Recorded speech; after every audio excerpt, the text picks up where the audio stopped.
this. We don't have any other Zoom participants at this time, Bill.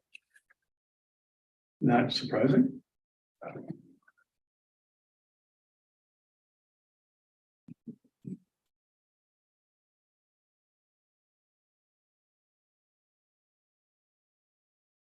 Yeah.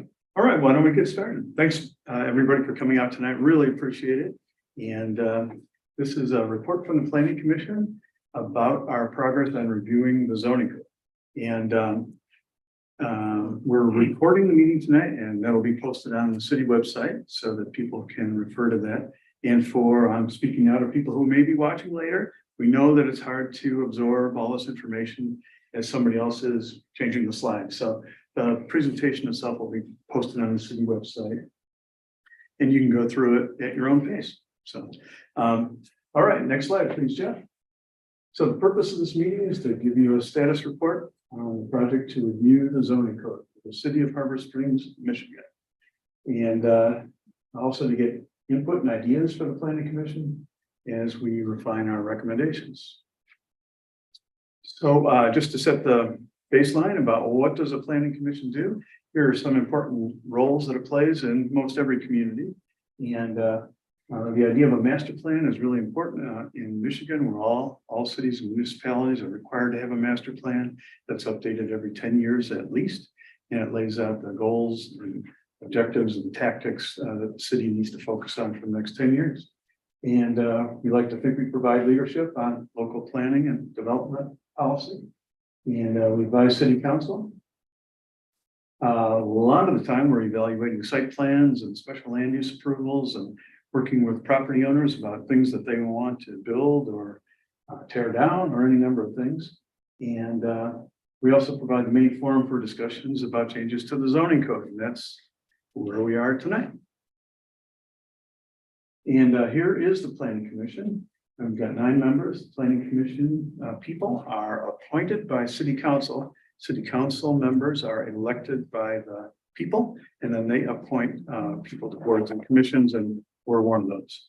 So we've got 9 people, and they're working hard for the residents every day, and learning and growing and trying to make the best decisions possible. So what is a zoning code? Zoning code is a book of ordinances that describe what you can build where and what you can do where within our city. And the people who use the zoning code are residents and property owners, potential residents as people are thinking about moving here, learning what they can do, business owners, our professionals who are planners, architects, engineers, builders, and city staff uses it every day.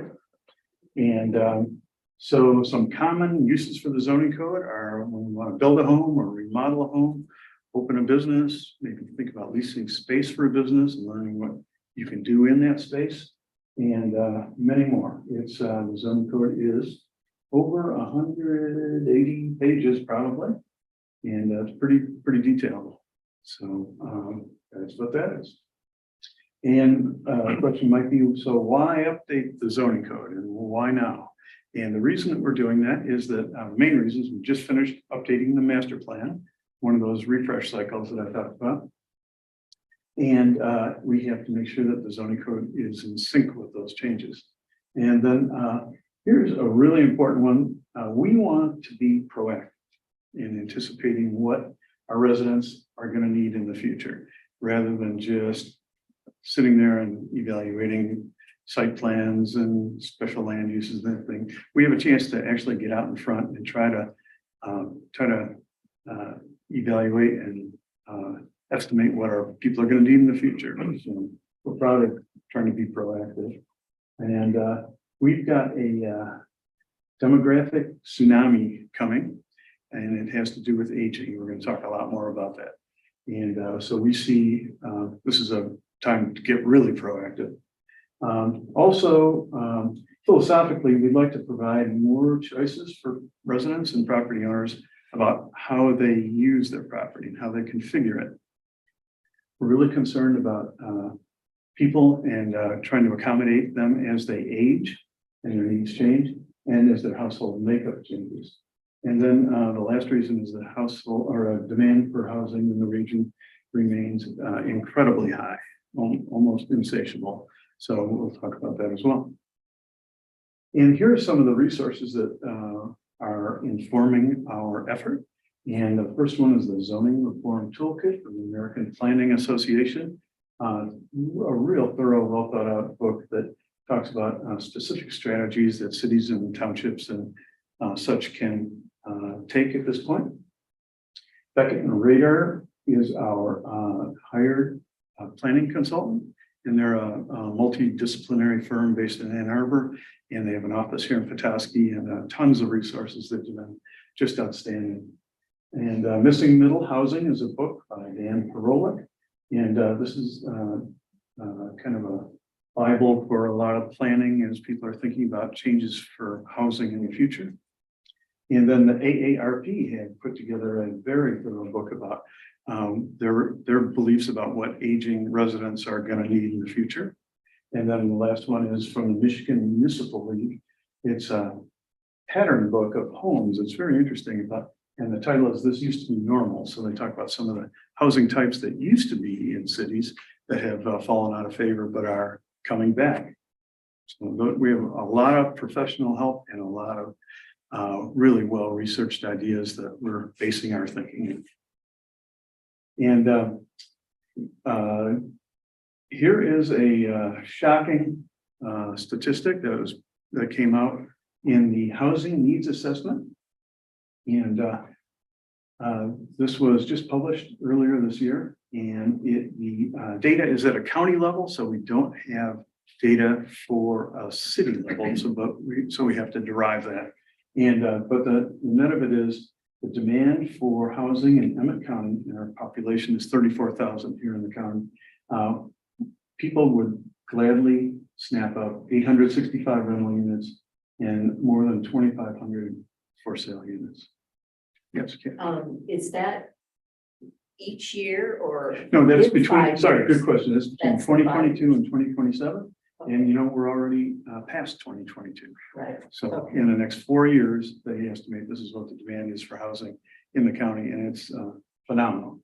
And then we derived a percentage for the Harbor Springs area. That's kind of 49740 zip code. So it's us and the surrounding townships.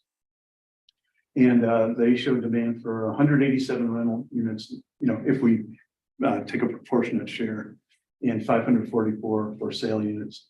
And then here in the little city of Harbor Springs, if we take our share of that, we would have demand for over 125 new housing units of some kind. And we only have like 1,200 or 1,100 or 1,200 today. So it'd be a 10% increase. And we don't have that much land. We're pretty built out. There's all kinds of limits on, you know, things that would prevent that from happening. So the demand is insane, and we've seen it in pricing for resale of homes, and we've seen it, you know, in other areas. Okay, so let's talk about demographics in the city of Harbor Springs. This is a key thing that's driving our thinking and our efforts. And we've got 2 columns here. The first, the gray column, is the city of Harbor Springs itself, and then again the 49740 area code. And this is source of this is the U.S. Census Bureau from 2020. And the key things that I wanted you to see were something I would point at with my laser pointer. You put it there, if I had it. So here's the city of Harbor Springs. The over 60 population is almost 55% of our households, or 55% of our people. And you'd think, okay, that does sound pretty high. And you'd be right, because when you contrast it to the surrounding area, that's only about 40%. And that's still pretty high. So we are already pretty old. And our median age is 62.2 years. That's our median age. And here's the other striking thing, and that is the growth of one-person households. And we have 43% of our households in the city are single-person households. And you might think that seems pretty high. And you'd be right, because in the surrounding area, only 27% are single family households. So that's interesting. So we are older and our households are smaller than the surrounding area and than the state as well. So that is one of the main things that makes us think we better get ahead of what older residents are going to need for the future. Okay. Go ahead, Jeff. And here's an interesting point. As recently as 20 years ago, we used to have about 300 more residents than we have had in the last 2 censuses. So our population has declined significantly. And that, could be a function of kids moving away. It could be a function of household sizes getting smaller. It could be a function of our age increasing. It could be a lot of things. But, as we're talking about, could we create some more housing opportunities for our city? People might say, oh, I don't want it to be too crowded. Well, we used to have 300 more people, 300 more residents, not to mention what happens in summer. But yeah, 300 more full-time residents than we do now. So, yes. Question here. I'm assuming that reflects year-round residences, people that are consider this their homestead. Yeah, exactly right. This is based so what interests me is the actual number of housing units, not residents, but housing units. Do we have any data on that? In other words, more people need houses, yet our population is declined. But I'm assuming that the number of actual homes or units, dwelling units, has probably stayed the same or possibly even increased. Yeah, I don't have a chart for that, but my sense is it's been pretty steady over the years. I can answer a couple of those. So I would say on average, we gain new dwelling structures at a rate of about 1 to 3 per year. There's obviously a lot more construction going on, increasing the size of homes or tearing down an old home and replacing it with a new one, but that doesn't really change the net number of houses. So that's remained pretty much a constant. Maybe. Yeah, there's maybe up some years slightly. where we get 5 and a few years where we get 1, but it's usually in about that area. You also touched on residences versus non-residences. And I think that it's between 38 to 42%. It fluctuates about that of the homes in Harbor Springs are people's principal residence exemptions, claiming it as their principal residence. The other 60%-ish are non-homestead properties. Okay. Great. All right, Jeff. I was wondering, Michael, about that same figure too. How many actual dwelling units we have in town? Because I'm operating then under the assumption that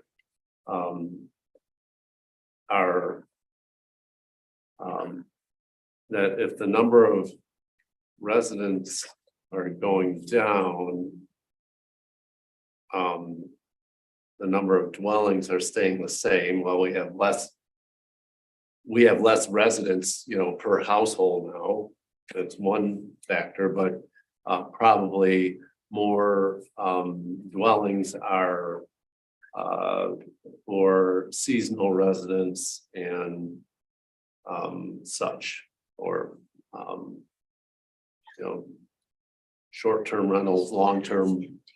I'm not sure, but And we think that's roughly right. okay. I'm also, and this is maybe a little off topic, I'm also kind of curious how much, because from 2000 to 2010, there's also the 2008 housing market crash, and I wonder how much that affected residency. Sorry to sidetrack, but next slide. No doubt there's a number of things. Next slide, please. Yep. Okay, so here's where it all comes together. We talked about the number of people we have, the number of homes, the number of the demand. And so this is all about aging. This is these are the projections for the 60-year-old and older demographic. Anybody here in that demographic? And This is countywide again, and so here are the main takeaways on that, is that the county population is expected to grow by about 2.5% in total, but the county population 60+ years and over is expected to grow about 15% in that time, and as high as 18% in the interim years. So that's the aging that we see coming.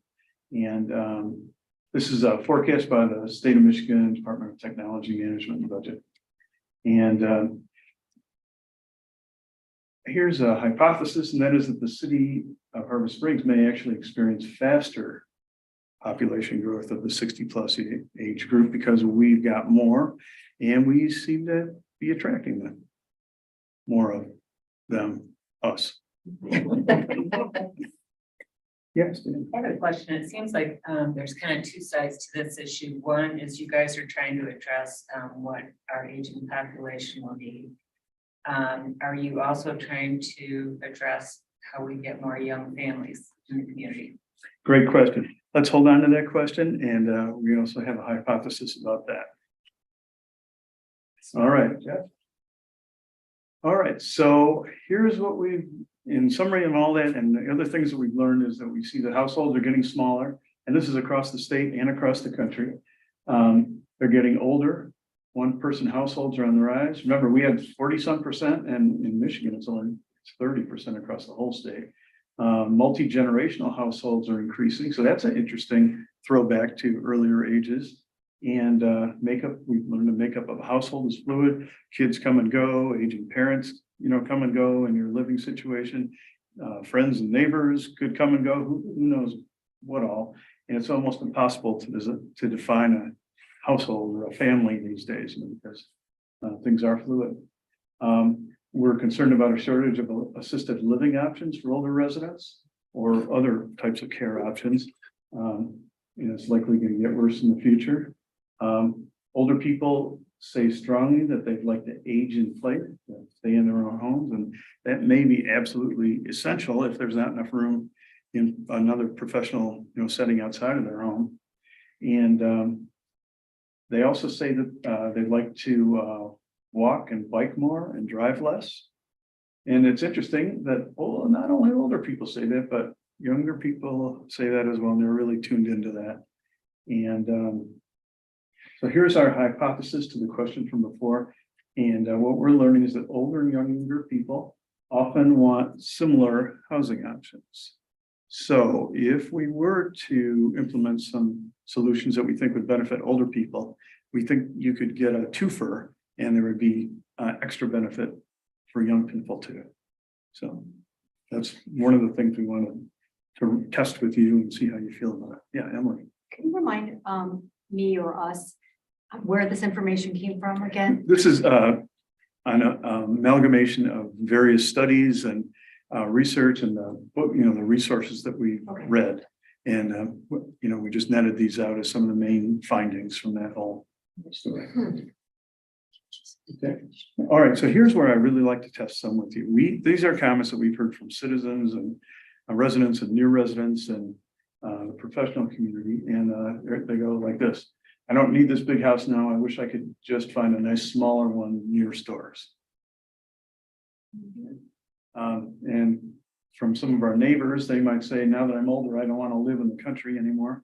I'd like to move into town. My parents want to stay in their home, but they would need a smaller one-story house. I don't know how many of our housing units have a first floor bedroom or could be made to have one. Dan, do you ever got any sense of that? A lot of stuff we do, we always provide for a first floor suite for the future. We're getting requested to do a lot of that. Yeah. Do you have a sense for of our existing housing stock, what percentage might already have one or could have one? No. I would have to say not many.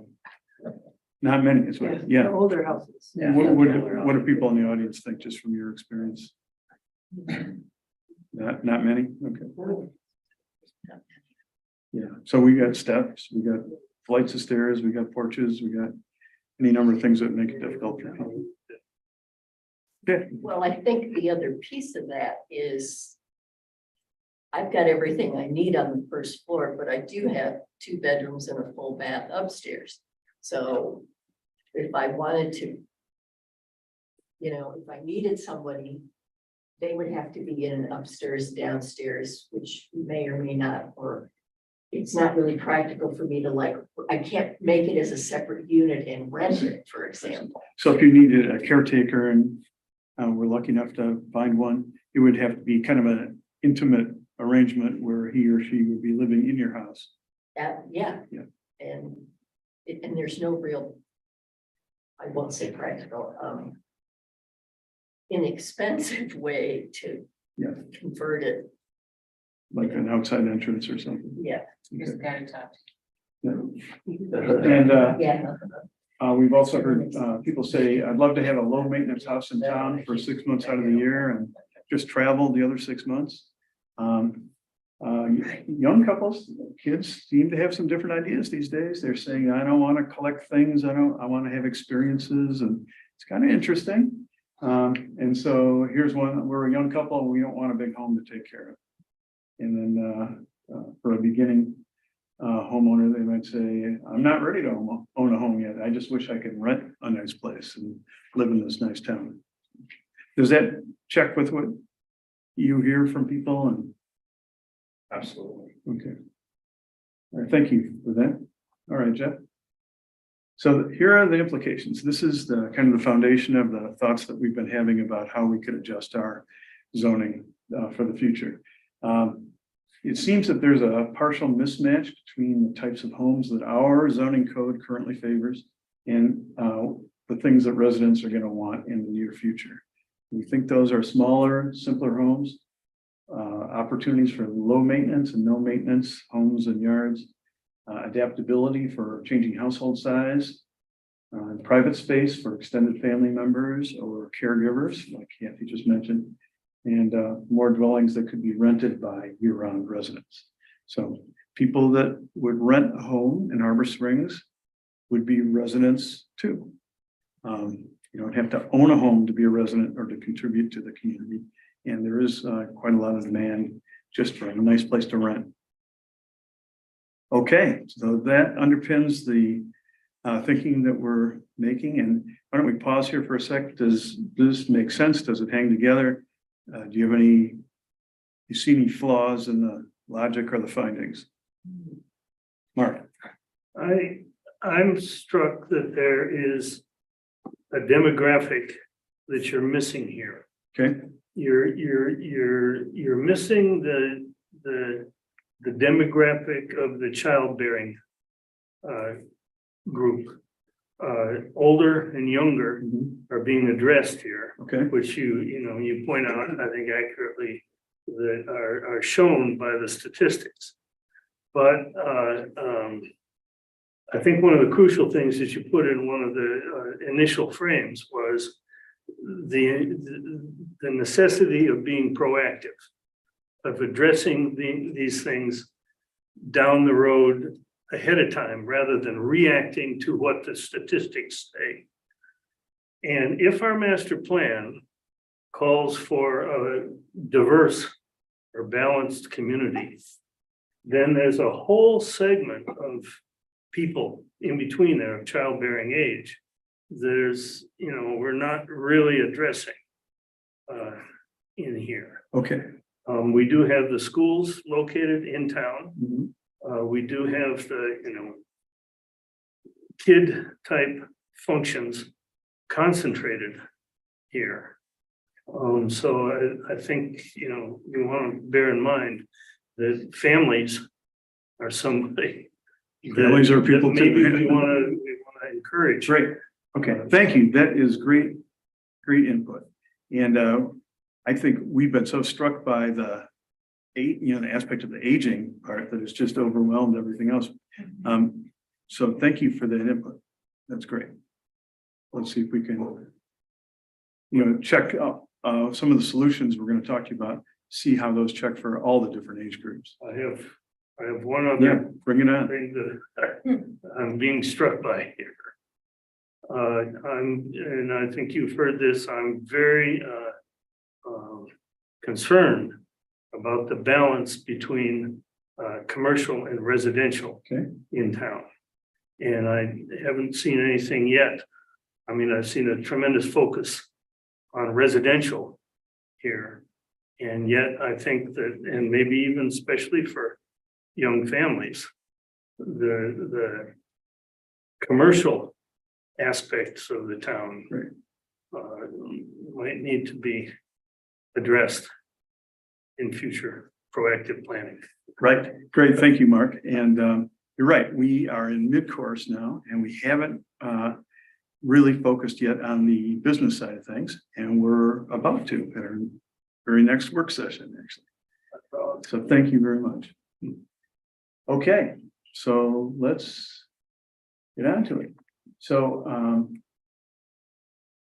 this is kind of geeky, but the zoning code itself is we're looking to simplify it, streamline it, modernize it, replace words and tables. Like it looks like it's typed on a typewriter and the tables don't line up. You know, poor Jeff has had to manage this thing for decades and well, for a decade. And yeah, he's done a valiant job. So the new standard is, you know, these are online. There are hot links that, you know, take you to a diagram or take you to a different section. We're going to have all that. And then there are some things in the zoning code that are actually addressed in the county building codes or other building codes. So probably don't need to have a version of that in ours. And then we're going to sync with the county and nearby township where appropriate. And we're always looking to now eliminate any kind of bureaucratic processes. I'd have to agree with that. All right, there's a vote, there's a Only strong because vote. there's a lot, and Jeff and I talk a lot about, there's a lot of coming to planning commission. Is that really necessary for some stuff? Great. It seems like we're dipping and just a lot of involvement for some simple decisions. So Fantastic. I know you guys are working on administrative agreements or approvals, which would be Yeah, thank you very much. And if you think of any specific examples that have tripped you up in the past, then you know, feel free to let us know. Thank you. All right, thank you. All right. Onward, Jeff.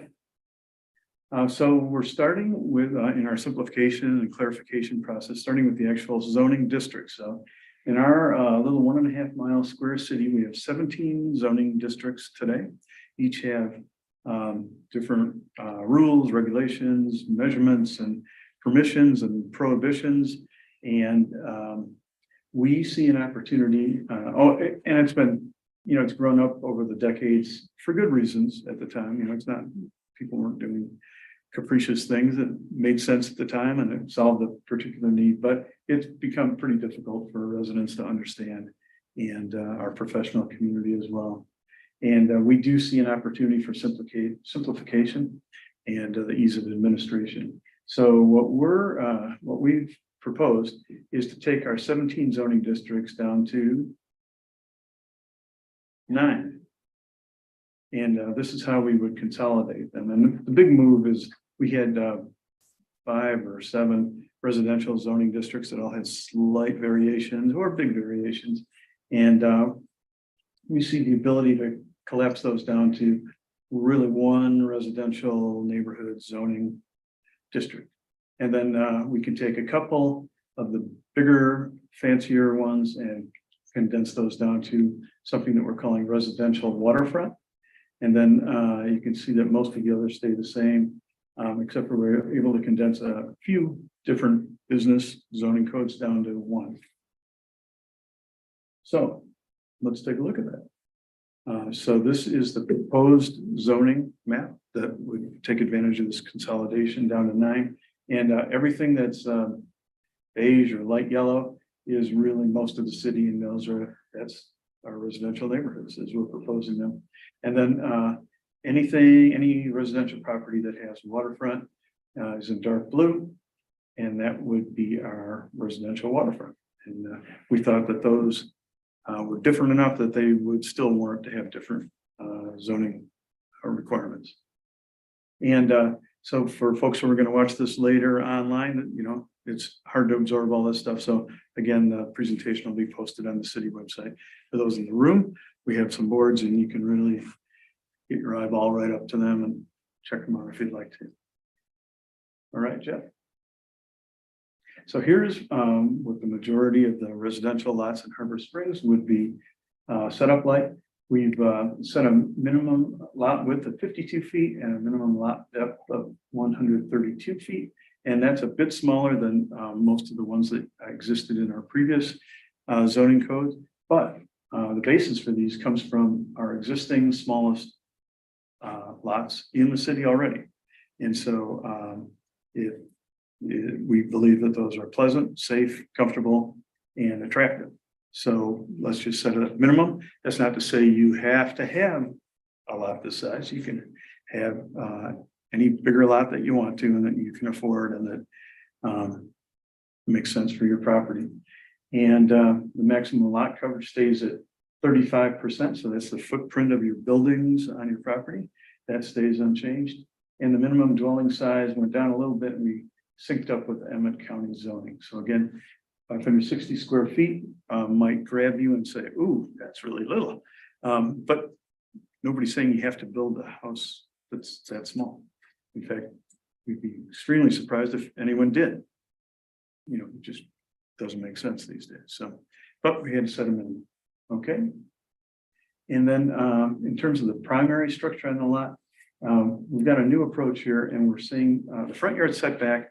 The zoning board of appeals works constantly with people who want to put a front porch on their home or repair a front porch or extend a front porch or, you know, extend the home forward a little bit. And it's really tough. And so we think there's a better solution, and that's to set the front yard setback as an average of the other homes near your home.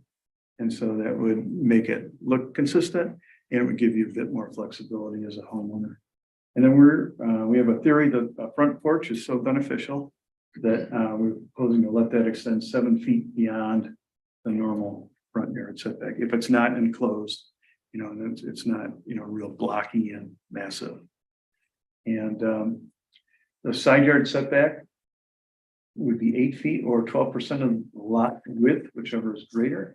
So homes would be a minimum of 16 feet apart, which is more than the building code requires and the safety code requires. So a little bit more breathing room, and it's flexible. That's why we can have fewer residential zoning districts, because this is flexible. And the rear yard setback remains fixed at 30 feet, which it pretty much is today.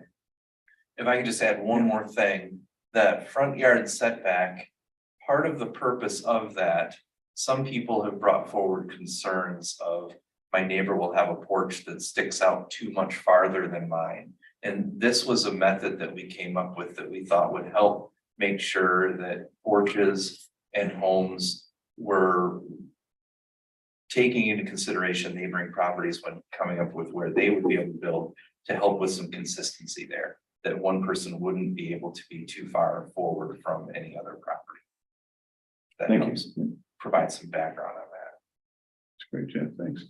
And so here's a diagram. This is another one that you'll have to study. It's typical that shows where a primary structure can be placed on a lot. Talks about the front yard setback and the side yard setbacks, and then where an accessory building can be placed. And then this is the second zoning district that we're proposing for residences. These are properties on the water, and these have larger lot widths and depth requirements. And the basis for these came from an average of our existing lots in those areas today. So nothing different, but, and again, you know, these lot sizes really don't come into play unless you're splitting a lot or buying a lot from someone and adding a lot, half a lot on from another person. You know, we're so built out that it's not like we're creating new lots very often. Minimum lot coverage stays at 35%, which is similar to the other one, and minimum dwelling size. There's also 560 square feet, which I don't see anyone building on a waterfront property. So be more like, Dan, 5,000. 5,000 square feet. Okay, yeah. You're missing a zero. Missing a zero, yeah. Yes, please. And just to reiterate, I don't believe that in any of these things that we're proposing that we're creating anything more restrictive than what we currently have. And front yard setbacks are the average of the 3 homes on either side, so same concept. To make it fit in with what your neighbors have today. And we're also accommodating front porch there. Side yard setback is the same, the rear yard setback is essentially what it is today in those areas. And here's your diagram, which you can study at your leisure. All right, changing subjects now to multi-family options. So we believe that one of the best ways we could serve the changing needs of our residents is to allow them a couple more choices about the types of housing that they could build or change their property to. And first one is a duplex.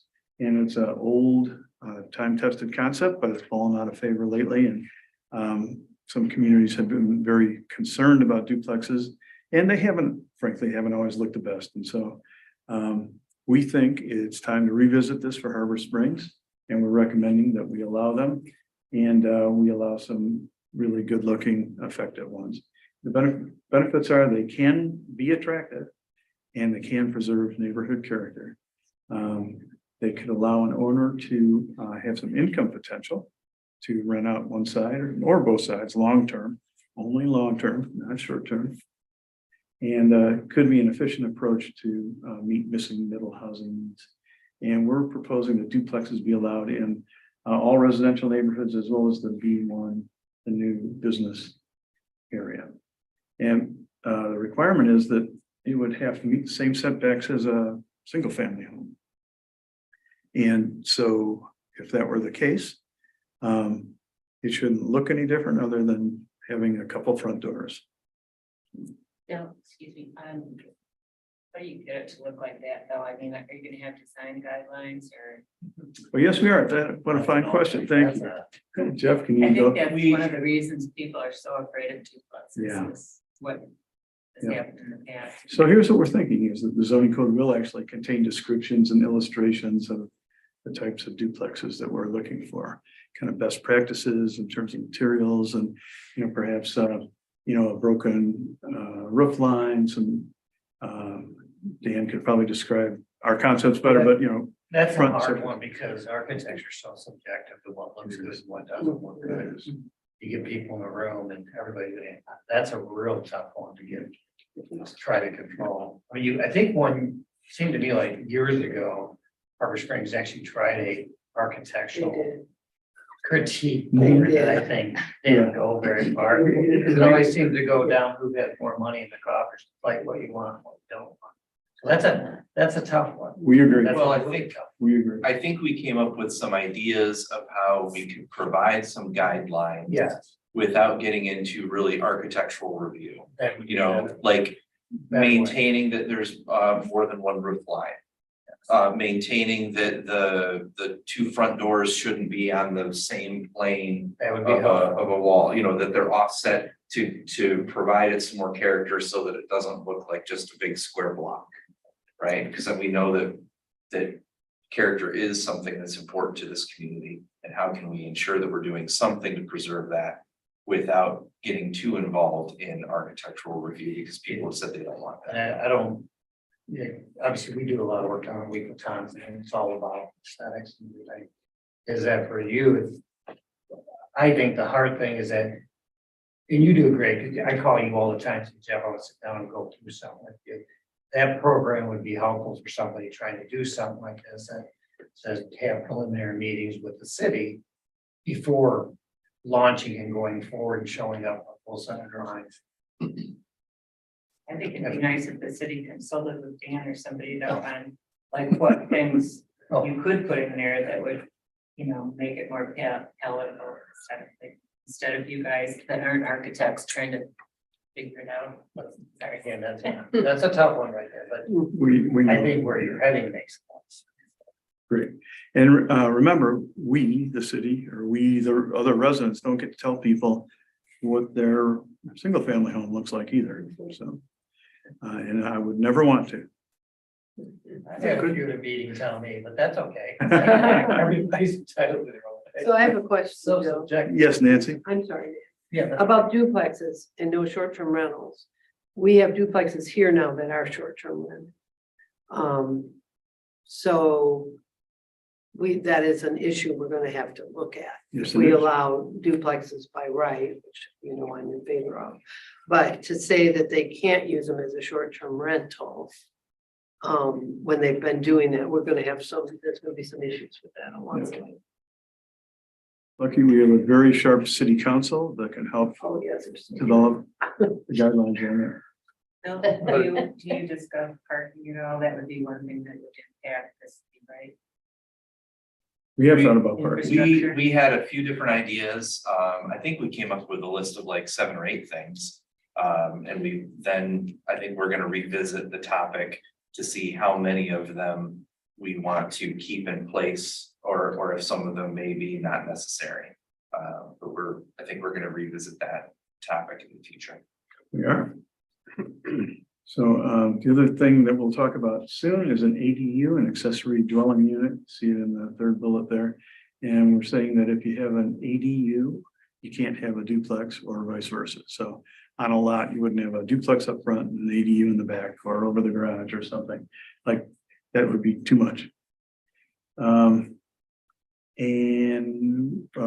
We're saying one or both units could be used as long-term rentals. It could be for family members, could be for use. So long-term rentals, which we need more of. Mark. Can I throw out just a couple of observations Yep. here? As somebody who's been working with R2 properties in this city for the better part of half a century. We've come across a couple of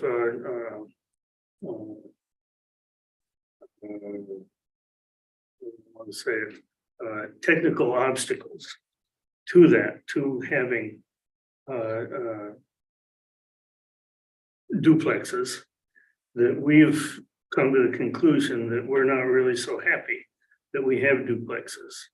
And one of those is that lending institutions are very hesitant to loan on duplex, multiple, rather not a single family. Yeah. Around here, they're not real happy to do that. So that precludes a certain resale market for duplexes.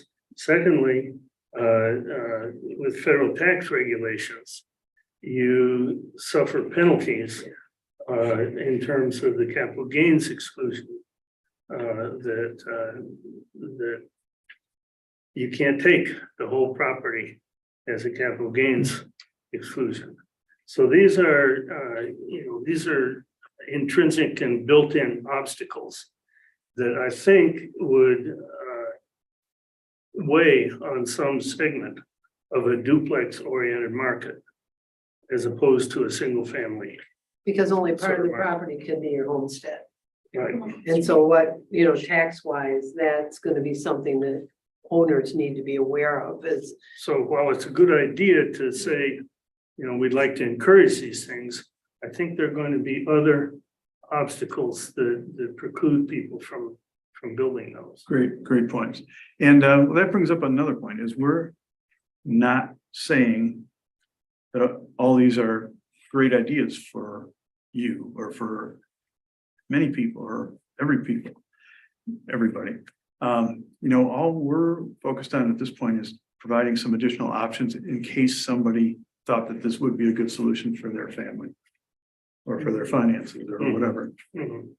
For all we know, one of these will never get built in the next 5 years. But wouldn't it be better if we could offer people an option that would allow them to evaluate it and build it if they want to, or dismiss it if they don't want to? Well, if that does become an obstacle, you could just cut the lots in half.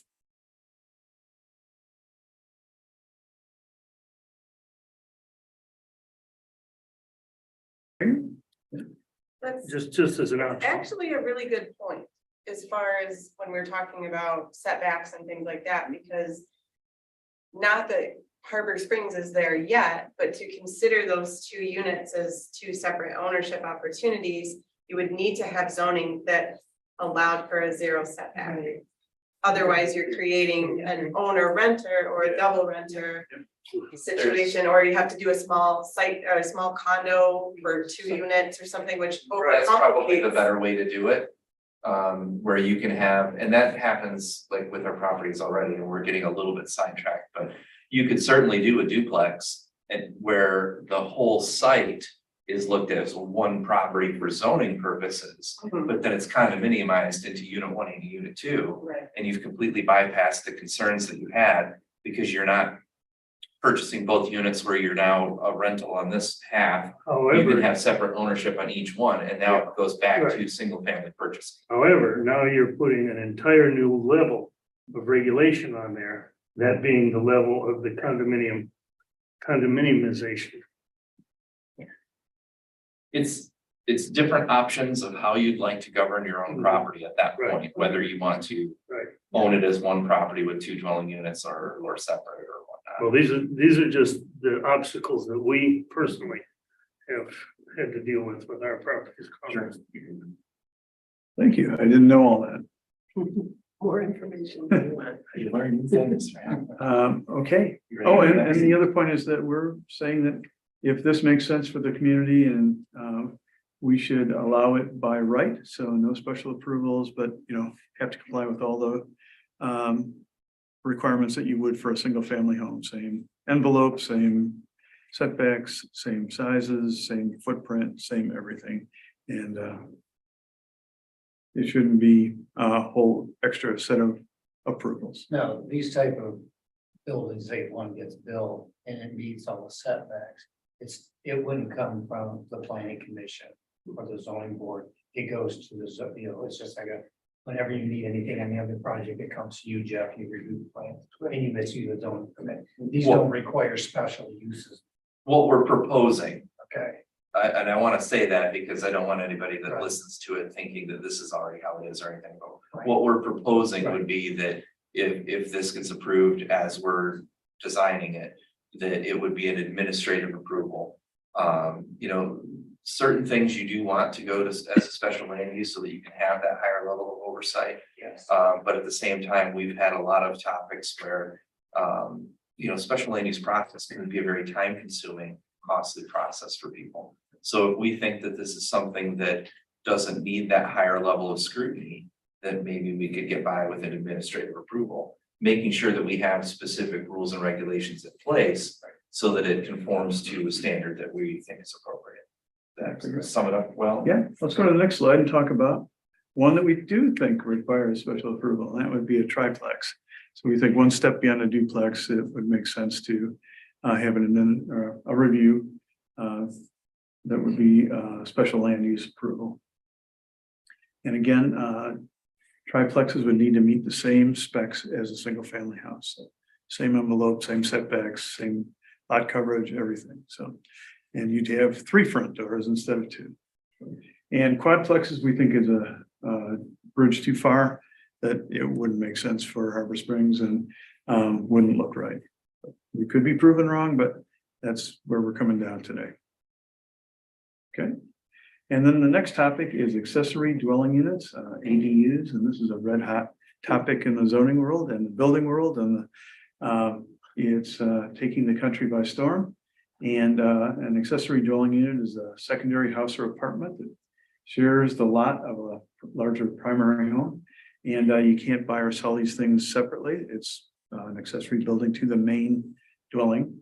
And they can be attached or detached. They could be often called granny flats or what are some other names? Mother-in-law, suites or quarters. And here's a couple examples of a standalone one, and then a carriage house type one over garage. And this is a form that we have around town a lot. And we see it in Weekly, we see it in the city here, we see it a lot of places, and they're really popular for people to house family members and to have a little distance and a little separation, which is quite deluxe. So would this be by right then?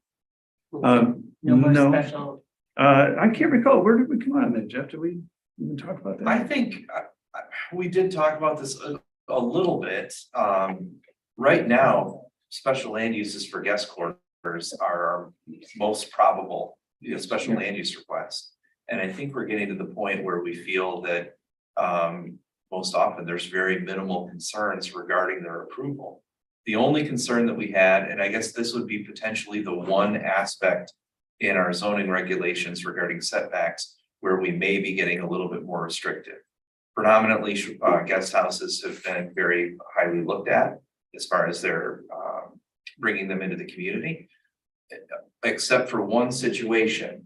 And that is typically guest quarters seem to be one of the styles that's most popular is some type of garage on the first floor with a second floor living.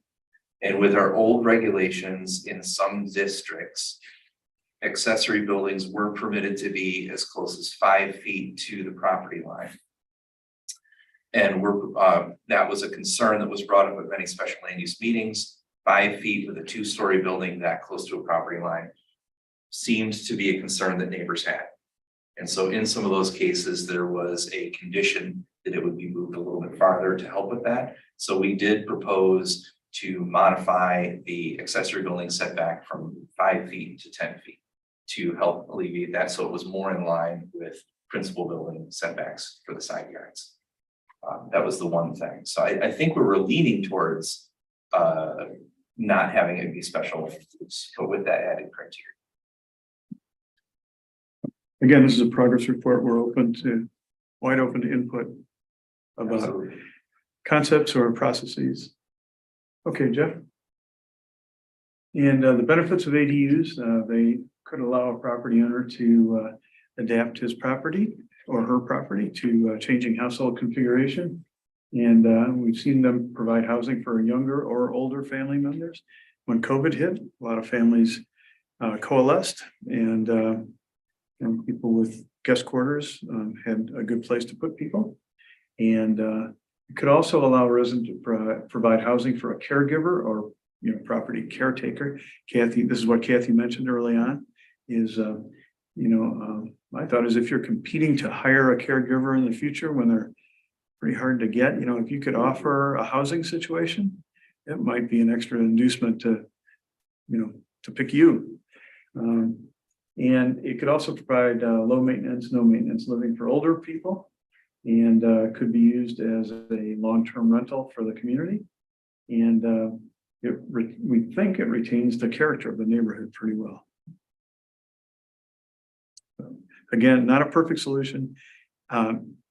Not every lot could even consider one of these because there's not going to be enough room behind the home, or the home's too big, or any number of things. And so it's a solution that might help some people stay in their homes longer, but it's not going to be for every home.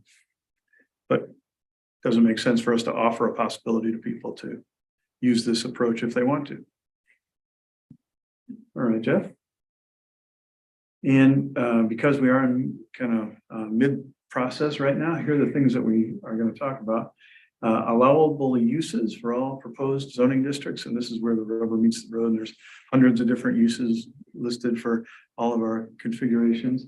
And Mark brought up the subject of what about commercial? And we have we're exploring this walkable commercial concept about how we could whether it makes sense to put some businesses closer to people and what kinds of businesses those might be. And home occupations, there's an idea about a character district, and this is like short of a historic commission or something like that. So we're going to learn more about that and explore whether or not there is a particular look, there is a zone that needs to be protected and expanded. Form-based zoning is another idea that's we're going to learn about that. And What is that? it's a concept where essentially we don't care what you build on this property as long as it fits in the imaginary box that's on your property, that's this tall, this wide, and gives you this much. It's when you care a little bit less about what the use of the property is and more about the style and design of it. Gaylord, I think, is probably a good example of where form-based zoning can work well. They have a specific style for their downtown, that alpine look.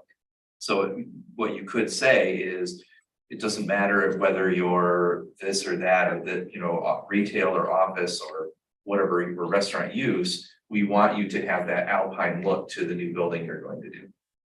Right, so if you have a style that's very important to your city, form-based zoning can work very well. Okay, so we got a lot of things yet to do and to learn about. Go ahead, Jeff. And so to wrap up our presentation tonight, this is the timeline and the next steps. We're actually, this is part of our public preview that was supposed to happen in September, but here it is October. And we're considering additional ideas now ASAP based on some of the things that have already been brought up here tonight and anything else that you'd like to tell us about. We'd like to finalize all our recommendations in November. And then there's going to be a lot of work to put it into draft wording and diagrams and tables and hot links that we mentioned. And that'll likely go out until March or so. And then there will be a time where we'll have public meetings to present a specific proposal, get input on that. And then ultimately it goes to council, city council, that is, who are the only ones who can decide to enact it or change it or whatever. So it's a long process, and we'd actually like to move faster than this. So we're going to try to. All right. Well, thank you very much for coming tonight and for checking some ideas with us. Why don't we wrap up the recording, Jeff? Oh. Second.